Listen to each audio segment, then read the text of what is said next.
ሰላም ጤና ይስጥልኝ ውድ የ24/7 ዜና ተከታታዮቻችን፣ የሰዓቱን ዜና ይዤ ቀርብ ያለው እስከ ፍጻሜው አብራችሁን ቆዩ። የምንለቃቸው መረጃዎች እንዲደርሳችሁ ላይክ፣ ሼር እና ሰብስክራይብ ማድረጋችሁን እንዳትረሱ በማለት ወደ ዜናው አለፍ። በትግራይ ክልል ማዕከላዊ ዞን አድዋ ከተማ ሚያዝያ 28 2018 ዓ.ም ከሌሊቱ 10 ሰዓት በከተማዋ ከንቲባ መኖሪያ ቤት የእጅ ቦምብ ተወርውሯል።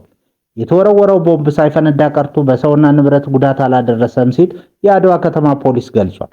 ድርጊቱ የሽብር ተግባር መሆኑን የጠቀሰው ፖሊስ የድርጊቱ ፈጻሚዎችን ለመያዝ ከከተማ እስከ ዞንና ክልል የተቀናጀ የጸጥታ አካላት ስራ እየተካሄደ እንደሆነ አስረድቷል።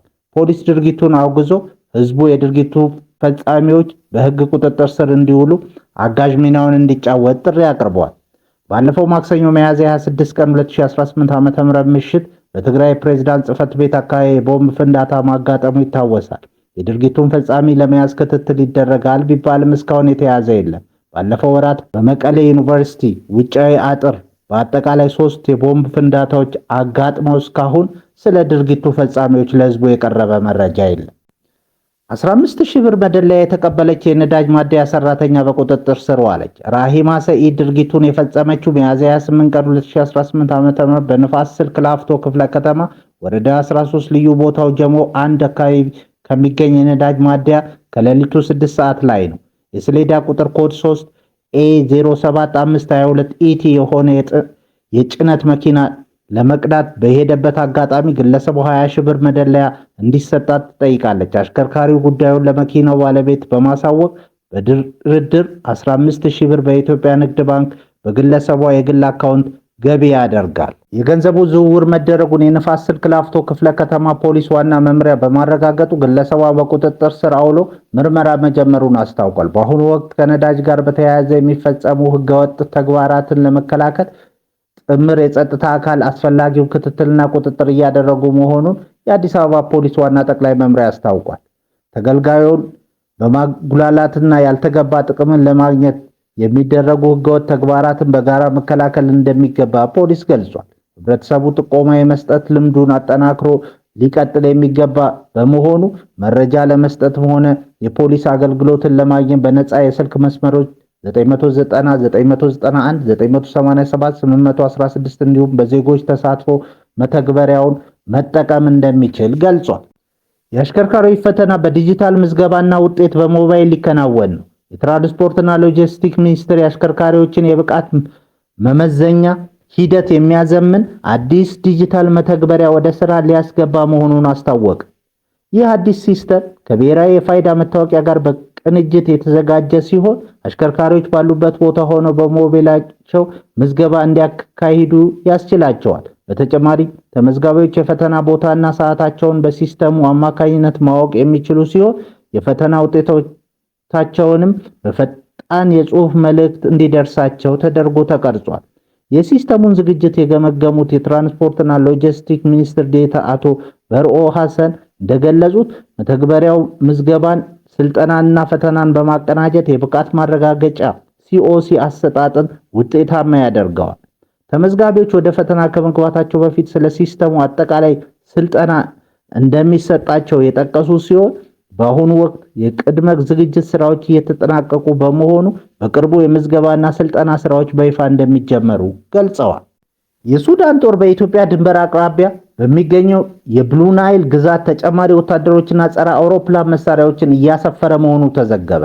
ይህ እንቅስቃሴ የተካሄደው የሱዳን መንግስት የኢትዮጵያ መንግስት ለፈጣን ድጋፍ ሰጪ ኃይሎች RSF ወታደራዊ ድጋፍ እያደረገች ነው በሚል በከሰሰ ማግስት ነው። በቅርቡ በካርቱም ዓለም አቀፍ አውሮፕላን ማረፊያ ላይ ለተፈጸመ የድሮን ጥቃት ሱዳን ኢትዮጵያና የተባበሩት አረብ ኤሚሬትስን ተጠያቂ ብታደርግም ሁለቱ አገራት ክሱን ውድቅ አድርገዋል።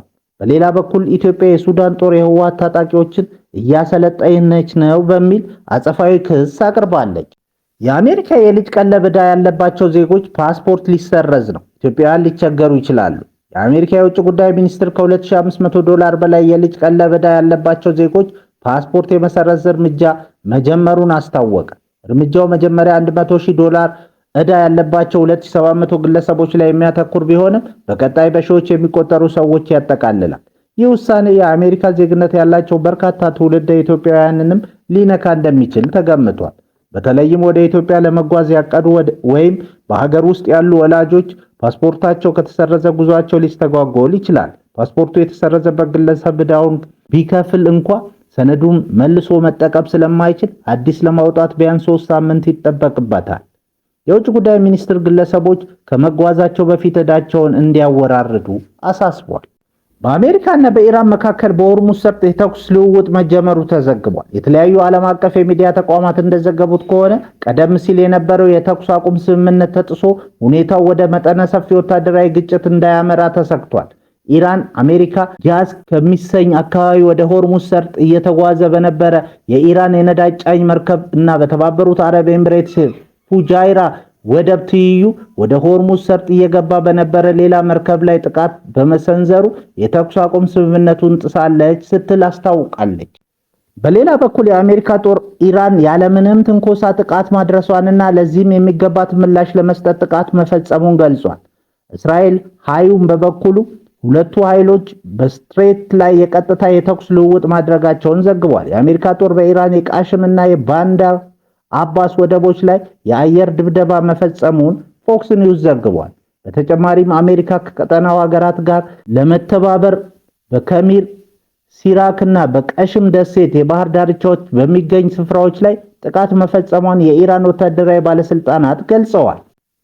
የኢራን ጦር ለተሰነዘረበት ጥቃት ወዲያውኑ የአጸፋ ምላሽ መስጠቱን አስታውቋል። የኢራን ባህር ኃይል በ3 የአሜሪካ መርከቦች ላይ ጥቃት የፈጸመ መሆኑን በሆርሙዝ ሰርጥ ምስራቃዊ ክፍልና በቻባሃር ወደብ ደቡባዊ አቅጣጫ በሚገኙ የአሜሪካ የጦር መርከቦች ላይ ከፍተኛ ጉዳት ማድረሱን የሀገሪቱ ሚዲያዎች ዘግበዋል።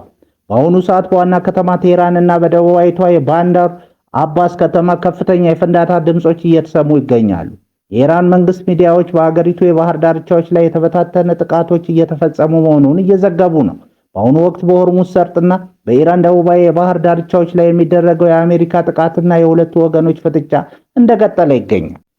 የቱኒዚያ ፍርድ ቤት በቀድሞ የፍትህ ሚኒስቴር ላይ የ20 ዓመት እስራት በየነ። የቱኒዚያ ፍርድ ቤት የኢናሃዳ ንቅናቄ ከፍተኛ ባለስልጣን የነበሩትን የቀድሞ የፍትህ ሚኒስትር ኑረዲን ቢሂሪን የ20 ዓመት እስራት የፈረደባቸው ሲሆን የውጭ ሀገር ዜጎች ፓስፖርትና የዜጎች ሰነዶችን ማመቻቸት በሚል ጉዳይ መከሰሳቸውን የመንግስት መገናኛ ብዙሃን ዘግበዋል።